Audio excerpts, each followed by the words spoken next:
oil and gas exploration is incredibly speculative. And I think one of the things that this government is very effectively doing is blaming the previous government for banning oil and gas. Yeah, they do that a lot. Yeah. And to be honest, banning oil and gas under the previous government was a giant virtue signal because they already weren't exploring for it because it was already sub-economic to do so, right? So what they did is they virtue signaled, and then the New Zealand public gets into the situation now where they're caught amongst the pendulum swing, where people are blaming each other for the problem. The short answer is oil and gas exploration has always been sub-economic in this country. It's very speculative, and it's going to continue to be that way.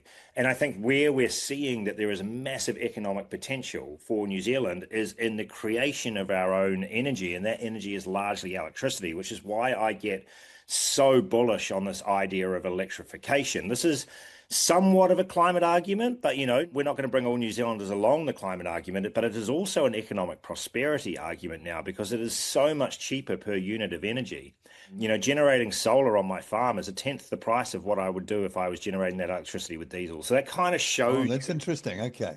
Now you're bringing in focus. Yeah. Yeah, so I think that's where the real prosperity opportunity lies. At the moment, you and me and our fellow New Zealanders spend $55 million a day on fossil fuels.